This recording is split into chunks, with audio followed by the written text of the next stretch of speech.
Good afternoon, everyone.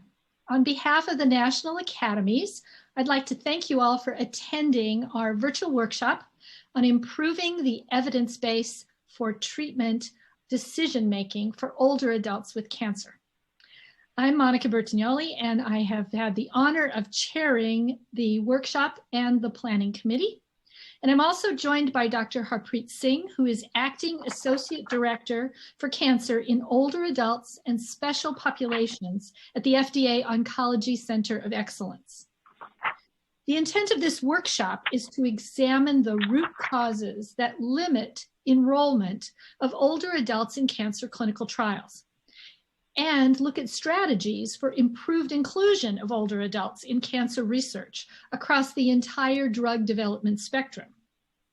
This workshop is sponsored by the U.S. Food and Drug Administration and convened by 3 forums of the National Academies. The workshop planning committee is here. I would like to acknowledge the members, and I'm deeply appreciative of the many, many hours the planning committee dedicated to developing this workshop program, which we really hope is going to carry us forward farther than we've ever been before for this important issue. Thank you. It's been a great pleasure to work with all of you. I want to give you all a brief overview of the 3 groups within the National Academies that convened this workshop. The National Cancer Policy Forum serves as a trusted venue for experts to convene and identify high priority issues for cancer research and cancer care. The forum then works collaboratively to examine those issues and identify possible opportunities for action. The work of the National Cancer Policy Forum would not be possible without the generous support of our sponsors listed here. The Forum on Aging, Disability, and Independence provides a venue to examine issues that affect an individual's ability to live independently, including a specific emphasis on older adults. Sponsors of the Forum on Aging, Disability, and Independence are included here. And you can see how crucial the collaboration with these entities are for the goals of our workshop today. Finally, the Forum on Drug Discovery, Development, and Translation serves as a hub and a catalyst for nurturing new ideas and partnerships on biopharmaceutical innovation. Sponsors of the Drug Forum are included on this slide. I am personally so grateful for this opportunity to bring together experts from many disciplines who can speak to the challenges that we face in providing evidence-based care to older adults.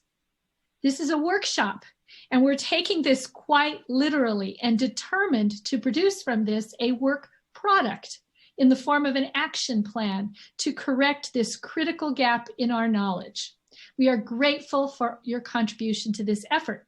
And so now I would like to turn this over to Dr. Singh, who would continue with the introductory remarks. Harpreet? Thanks, Monica, and thanks for that introduction. And I wanted to show this slide as sort of a preface for why we are all here today. And many of you have seen this slide. It was taken from our beloved Arti Huria, who we all know and who is a mentor and friend to many of us. And I think that we should carry with us as we continue our work. So as is very well known and understood, our country, and as are many other countries around the world, are experiencing a projected rise in age and demographics of the population, which will result in a rise in cancer prevalence. Next slide.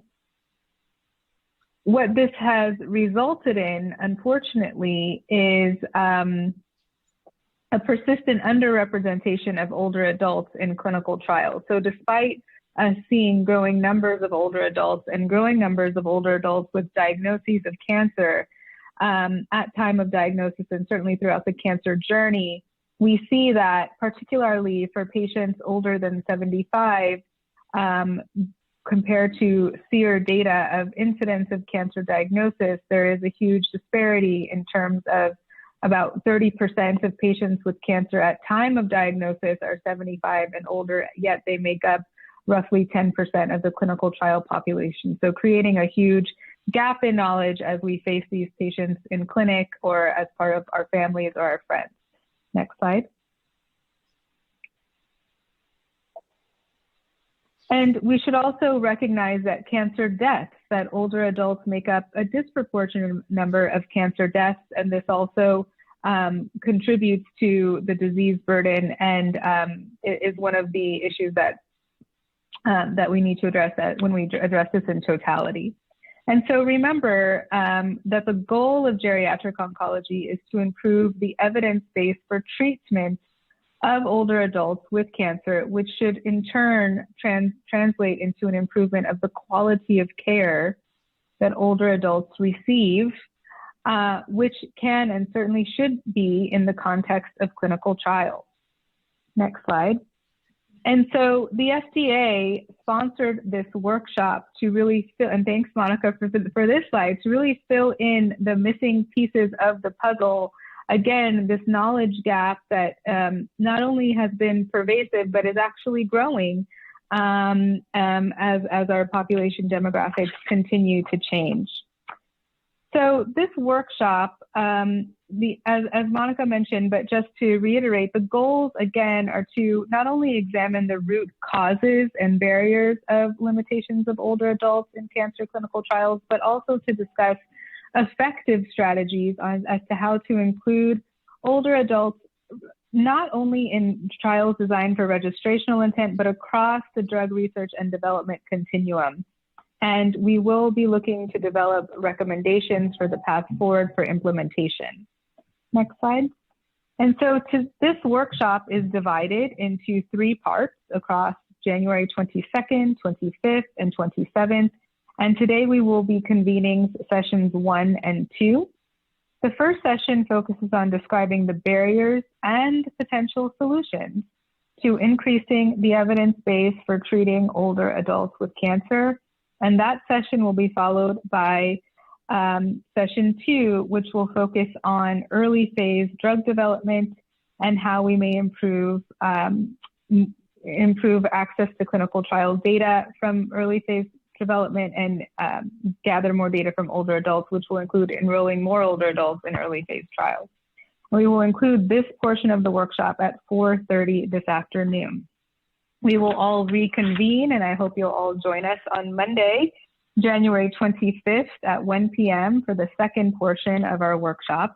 And this portion will consider study designs and policy opportunities, and we will have a particular focus on clinical trials with registrational intent.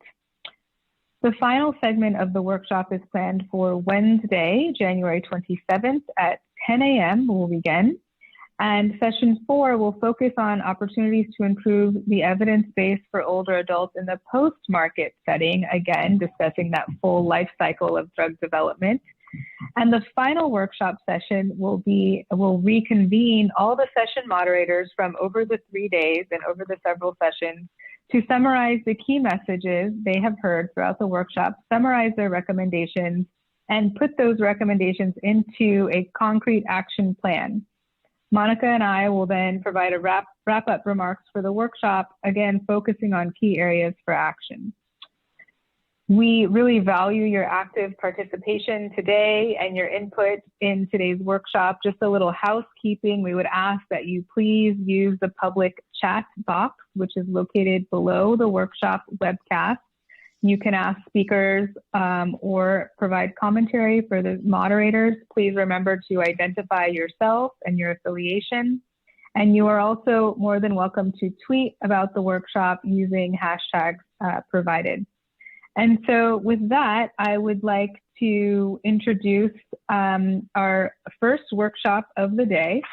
It's entitled Identifying Barriers and Proposing Solutions to Increasing the Evidence Base for Treating Older Adults with Cancer. This session will be moderated by myself and by Dr. Heidi Kleppen from Wake Forest. And we will start with an introductory talk by Laura Levitt from ASCO and Heidi as well. Thank you so much for joining us today.